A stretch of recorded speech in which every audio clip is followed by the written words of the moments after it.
Due to ShowPro's aggressive copyright takedown policy, this re-upload will be audio only, with the fully edited version available to my patrons, link in the description below. It's Pokemon month once again, and after reviewing Pokemon X and Y last year, I decided to up my game just a tiny bit.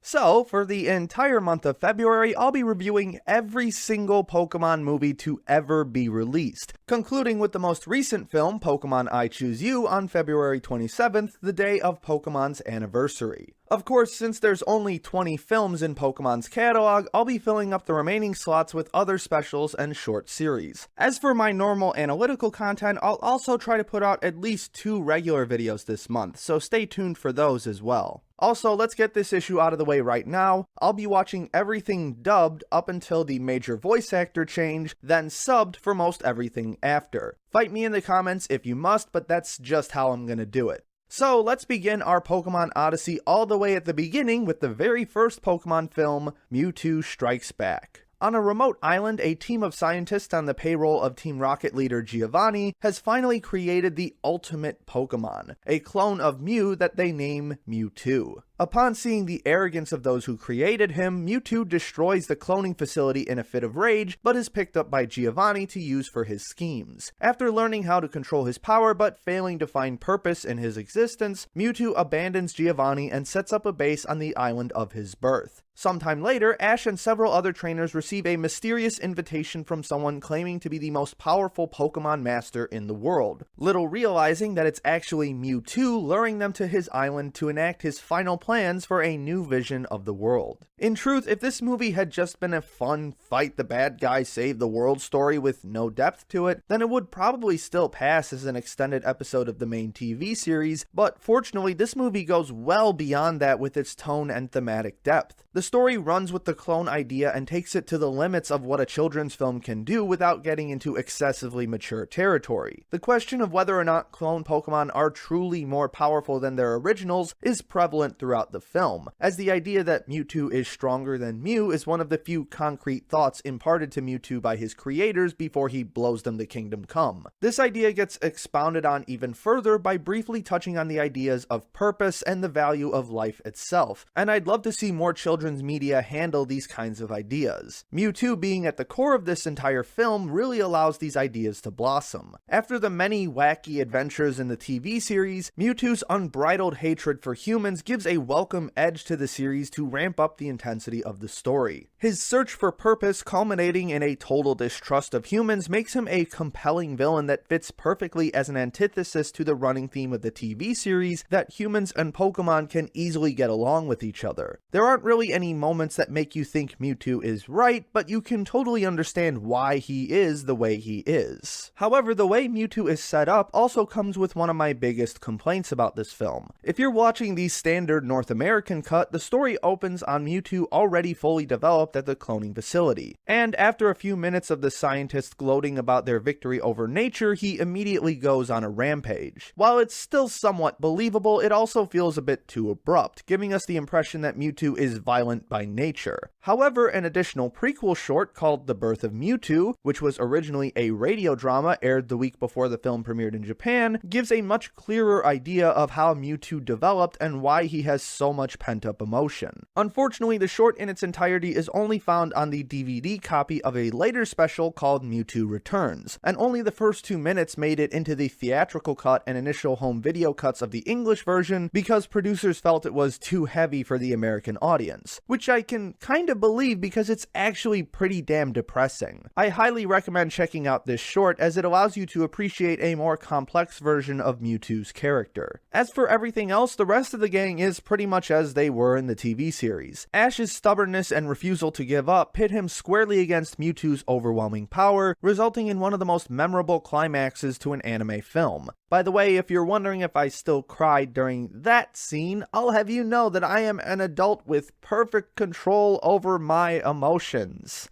Yeah, let's go with that.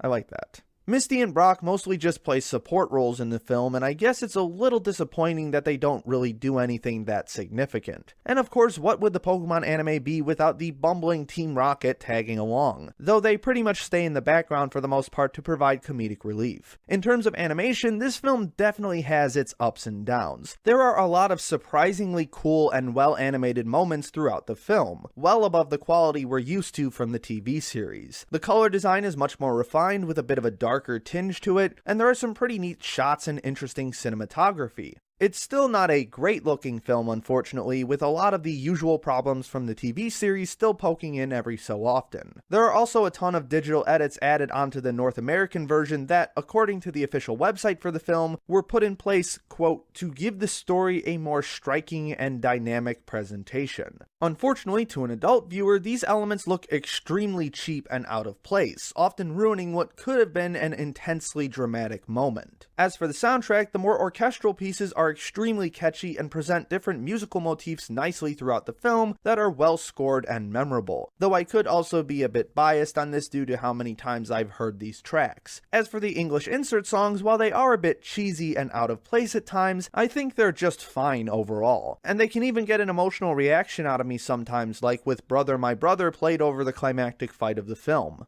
Overall, if you were wondering if Mewtwo Strikes Back holds up as well as you think it does, then I can definitely give that a resounding yes. Even without the additional content, it's a fun adventure film with a darker edge to it that dips into ideas even adults can have fun wrapping their heads around, while still maintaining the core feel of a Pokemon story. And again, I highly recommend checking out The Birth of Mewtwo if you can find it, as it adds even more depth to one of Pokemon's greatest antagonists. And that's it for this video. Check in again tomorrow when I review Pokemon 2000, which, prior to rewatching it for this video series, has consistently been my favorite Pokemon movie, so it'll be interesting to see how it stacks up against Mewtwo Strikes Back. And don't forget to check out some of my other content while you wait. Special thanks to Jan Rogalski, Rourke Tenjoin, JJJ User, and all my other patrons for their generous support.